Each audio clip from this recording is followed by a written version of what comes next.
ደግሞ እየተለወሰወሰች ባለቤቱን የምትወድ እሷ ናት የምትወሰወስ እዛ ውስጥ ላይና ባዲኒያ ነው በነገራችን ላይ ለምን ያናነሳው ካልከኝ ሰባዊ መብት ጥሰቶች አንድ የራሴ ነኝ ብሎ የሚያስብ ከራሱ ህዝብ ወጥቻለሁ የሚል ሰባዊ መብት ጥሰቶችን የዚያን ህዝብ ሰባዊ መብት ጥሰት የፖለቲካ ጭቆና በክልሉ ውስጥ የነበሩ ማለት የነበሩ እንደው አደራ አሁን የሚኖሩትንስ እንደው እንተውና የነበሩ የፖለቲካ ተቃውሞዎችን እንኳን በምንም መንገድ መመለስ የማይችል የራሱን ጋዜጠኞች አሳልፎ የሚሰጥ ጋሻዬ አንድ ነገር ልንገርህ ከዛው መጨመርበት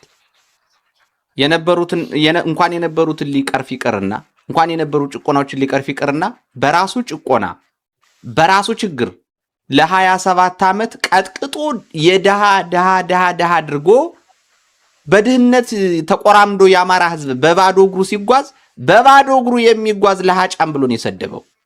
ተመልከት፣ በድህነት አቆርቁዞ አደሂቶ መልጦ ያ ህዝብ ደሂቶ የሚለብሰው አጥቶ በባዶ እግሩ እየተጓዘ በባዶ እግሩ መጓዙን ደግሞ መሳቂያ መሳለቂያ አድርጎ ለሃጫም ብሎ ይሰድበዋል።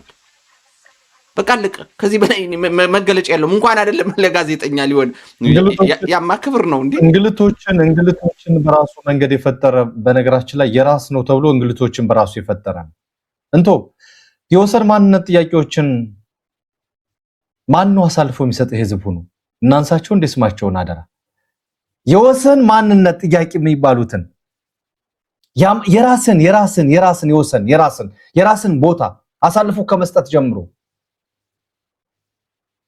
የቆመለትን ምንድነው ያለ ጠቅላዩ ተብዮ የተመቸኝ እንደማ አሻንጉሊት መሆናቸውን የገባኝ ማንፋኑ እኮ አሳልፎ ሰጥቶናል እናንተ ናችሁ እንጂ አልሰጣችሁም ብሏል አለና በነገራችን ላይ ከነሱ አሻንጉሊቶች ይልቅ በህዝብ መወደድን ሰፊ አድርጎ የያዘን ያማራን ህልውና የጠበቀን ለህልውና ትግል ይወጣል አደባባይ ላይ ያጸደቀ መሪ ነው። በነገራችን ላይ አጠቅሙም እናንተ ደናቁርቶች ሁለቴ ሶስቴ በነገራችን ላይ አጠቅሙ ብሏቸዋል። አደራ አጠቅሙም ያላቸው እነሱን ብቻ አይደለም። ከዚህ በፊት ታስታውስ ከሆነ እኛ ምርጫ ምን ሰጠው እኛ ራሳችን የሰጠነውን 15% ነው ብሎ አጠቅሙ ማላቸው ጥገኞችን አሁን ደግሞ ኢህአዴግን አጠቅመን ብሎ አደባባይ ላይ ነገረውና የዚህን ያክል የወሰንና ማንነት ጥያቄዎችን አደባባይ ላይ አሳልፎ ቀድሞ የሰጠ እንዴ ህዝባዊ ተቃውሞዎችን እኮ ሙሉ በሙሉ ሲያፍን ሲያጨማልቅ 2008 ነው አይደል አደራ በጭፍጨፋ በአደባባይ ላይ ራሱ አስገብቶ ያስጨፈጨፈ አስገብቶ ፈቅዶ አሁንስ ተደጋጋሚ በመፈረም በቅርብ ጊዜ ማረሳት አለች አንድ ወረቀት አደራ የፋኖ ህልውና ሲጀመር አደባባይ ላይ ደብዳቤ አስገብቶ ይፈረመ በአዴን ማለት የዚህን ያክል ነው። ህዝብን ለገንዘብ ጥቅም አመቻችቶ ለራሱ ጥቅምም አመቻችቶ የሚያሳልፍ በመኪና ተደጋጋሚ በመኪና እገታዎች ላይ እጁ እንዳለበት መረጃ ሳይቀር አውጥተን አደባባይ ላይ አውርተናል። አደራ ተደጋጋሚ ራሱ እጁ እንዳለበት በነገራችን ላይ አድማጭ ተመልካቾች ዛሬ ቴሌግራማችን ላይ ውሾች በስተዋልና ያደራ አይን ወደዛ እንትን ሲያዘወትር ሐሳብ አለመከተል አይደለምና የጮሃዮችን ቋዚ ያስተካከሉ ስለሆነ ነው መቀጠል ትችላለህ። ማሳየው ያወጣው ስለሆነ ነው። እሺ እዛ ጋር ትክክል አይደለም ይቅርታ። እና በተለይ አደባባይ ላይ ገንዘብን የሚጠቀሙበት የተንኮል መንገዳቸው ህዝብን በማፈንና ህዝብን በማሰቃየት ነው። እንግዲህ የራስን ዜጋ ሌሎቹ የራሳቸውን ዜጋ ለመጠበቅም ወይም ደግሞ ታላቋን ሀገር ለመስራት ነው። እነዚህ ምን ሊያደርጉ ነው የገቡበት ብለህ ብትጠይቅ ለሆዳቸው ብቻ ነው። ሌላ ምንም መልስ ሊኖር አይችልም። የራስን ዜጋ ደህንነት በጥቂቱ እንኳን በፐርሰንት እንኳን በትንሹ መሞከር ካልቻልክ የተጠየቁ ጥያቄዎችን መስመር ላይ ለማስተካከል ካልቻልክ ለሌሎች ዘላለም ተለጣፊነትን ምሰራ ከሆነ ከዚህ በላይ ሆዳምነት አለው።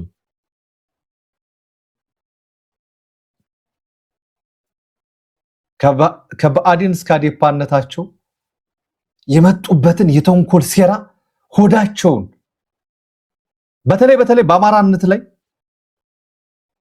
ምንድነው አልጌ ሆኖ ቢያንስ እንኳን ጥገኛ ሆነው በተወሰነ መንገድ እንኳን ራሱ የቀረዘዘ መንገዳቸውን ቢያስተካክሉ መልካም ነበርና ይህን አይነትና መሰል ሁነቶችን ሲሰራ የነበረው በተለይ የካድሬነታቸው ልክ አደባባይ ላይ ምንም አያፍሩበት ለተጠየቁት ጥያቄ መልሳቸው ሙሉ በሙሉ ከራሳቸው ወይ ደግሞ የሚሰሩበት የፖለቲካ መንገድ እንኳን ያን ያክል መስመር የሌለው የተንኮል ሴራቸው ግን ለተለጣፊዎቻቸው ብቻ ከመጀመሪያው ጀምሮ አደራ ከተመሰረተበት ጀምሮ ከመጀመሪያው ጀምሮ በኋላም የመጡበት አሁንም እንኳን የተለጣፊነታቸው አገልጋይነታቸው ብቻ እንጂ ድክመታቸውን እንኳን በተወሰነ ሊያዩ የማይፈልጉበት መንገድ በጣም ያሳፍረኛልና ምንም መሄድ ብዙም ማውራት ብዙም መሄድ አልፈልግም በዚህ ጉዳይ ላይ ምክንያቱም ዘላለማዊ ስራቸው የሚታወቅ ነው አደባባይ ላይ እየወጣ ነው ግን የሚያሳፍረኝ ምንድነው እነሱን የሚደግፉ ወዳደሮች ግን እጅግ አድርጌ ማፍረባቸው ናቸውና ምንም ከዚህ በላይ መሄድም አልፈልግም ሁነቱም ተደጋጋሚ የሚፈጸም ስለሆነ እሺ አመሰግናለሁ ጋሻዬ ቴንክ ዩ አድማጭ ተመልካቾቻችን የመጨረሻውን ቅድምም ነካ አድርጌዋለሁ በዋና ርዕስነት ያስገባንበት ምክንያት ህዝቡ ያው ጥንቃቄ እንዲያደርግ ከሚል እንጂ ብዙ የምንወያይበት አይደለም መቼም እንዴት ብልጽግና ሰላይ ያሰማራል ምን ለማድረግ ያሰማራል ለምን ያሰማራል መቼ ያሰማራል እሱ ለኢትዮጵያ ህዝብ በተለይ ለአማራ የተደበቀ አይደለም ነገር ግን ዋናዎቹን ገለጽ አድርገን ማሳሰቢያ ሰጥተን እንሄዳለን ከዛ በፊት ግን አንድ ዛሬ የኤል39 የሚባል የውጊያ አውሮፕላን በኦላ በሚባለው ኃይል መመታቱ ዛሬ በቪዲዮ ማስረጃ በማህበራዊ ሚዲያ እየተዘዋወረ ይገኛል ምናልባት ብልጽግና ሾሆግቶ ተወደቀ ሊሆን እስኪ ቪዲዮውን እንጋብዛችኋለን መጨረሻ ላይ እሱን እየፈለኩ ነበር የነበረው ይቅርታ ጋሻዬ ቅድም ወደ እናንተ ሐሳብ እያስተላለፈ ያለን የአቴንሽን እዚህ የሌለ ይመስል ነበር መሰለኝ ይቅርታ ስክሪን ላይ ፊት የዞር ካለ ከሌላ ስክሪን ላይ ዳውንሎድ እያደረኩ ነበር እና ምንድነው መላው የአማራ ህዝብ መንቃት ያለበት ያውቋል ይታወቀ ነው በተለይ እገሌን አቀዋለሁ እገሌን ዘመዴ ነው እገሌ ቤተሰቤ ነው የሚባል ነገር ብታቆሙ ጥሩ ይመስለኛል እንዲው በዚያው አጋጣሚ አብዛኞቹ የብልጽግና ደህንነቶች የተመለመሉት ከዩኒቨርሲቲና ከእስር ቤት ነው ብዬ ነበር ዝም ብዬ ከመሬት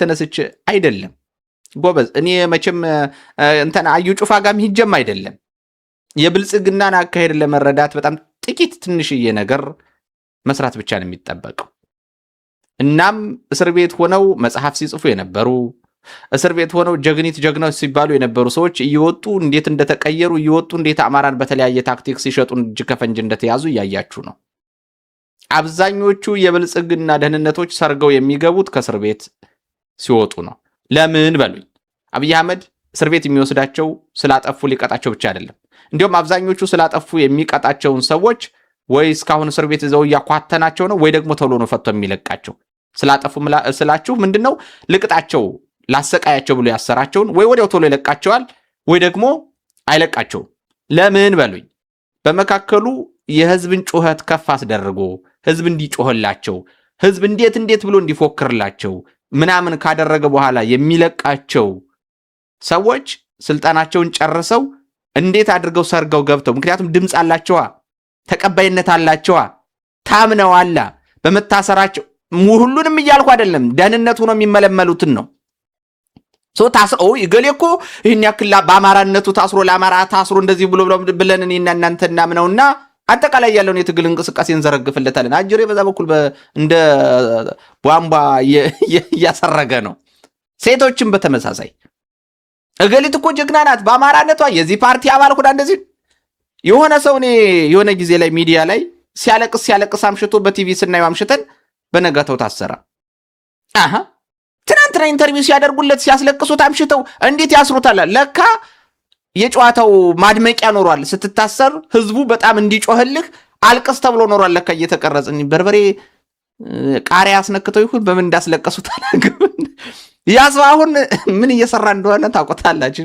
ነገር አልፈልግም ምን ለማለት ነው ማጠቃለያ ያገኛችሁትን ሁሉ አትመኑ እገሌና አቀዋለሁ ምታቀው እንደኔ ሚዲያ ላይ ሲያወራ ሊሆን ይችላል እምታቀው በርቀት ማህበራዊ ሚዲያ ላይ ወይም ሜንስትሪም ላይ ሊሆን ይችላል ችግራችን ምን እንደሆነ ታውቃላችሁ ፖለቲካ ዛሬ እንጂ ነገ አይደለም የሚለውን በፕሪንሲፕል ደረጃ መቀበል አንፈልግም ፖለቲካ ዛሬ ብቻ ነው። ፖለቲከኛን የምታምነው ዛሬ ብቻ ነው። ነገን አታውቀውም። ትናንትና ለዛሬ መነሻ ምክንያት ሊሆን ይችላል። ምንድነው ይሄ እንደ ጋራንት ልትወስደው ትችላለህ። ለነገ ግን አይሆንም በጭራሽ። ማታ ምን ሆኖ እንደሚያድር አታውቀውም። ብር ተቀብሎ ይደር፣ ከነማን ጋር ዲስከስ ያደርግ ይደር፣ ምን መያዣ ይያዝበት አታውቅም። ነገን አታውቅም ማለት ነው። ስለዚህ ፕሊዝ ባካችሁ በጅምላ ግር ብለን ከመጥላት፣ ግር ብለን ከመውደድ፣ ግር ብለን ገብተን ራሳችን እንድንጎዳ ከመሆን ጥንቃቄ እናድርግ። ፕሪንሲፕል ይኑረን፣ መርህ ይኑረን። በጣም ብዙ ትልልቅ ሰዎች እንደዚህ ብዬ ተናግሬ ተቆጥተውኝ ያውቃሉ። ስማቸውን አልጠራም። አይ እኔ እገሌን አታምነውም ሲሉኝ ዛሬ አምነዋለሁ፣ ነገን አላውቅም። እንዴት እገሌን እንደዚህ ትሏል? አይ ነገ ምን እንደሚደርስበት እኔ ታውቃለሁ። ፖለቲከኛን ዛሬ ነው የማምነው፣ ነገን አላውቅም። ይሄ እኔ ፕሪንሲፕል ነው፣ የግሌ ነው። እንግዲህ አላውቅም ለሌላው ሰው በጣም ብልጽግና በጣም ብልጥ ሆኖ አሁን የመለመለባቸውን ዋና ዋና ቦታዎች ልንገራቸው።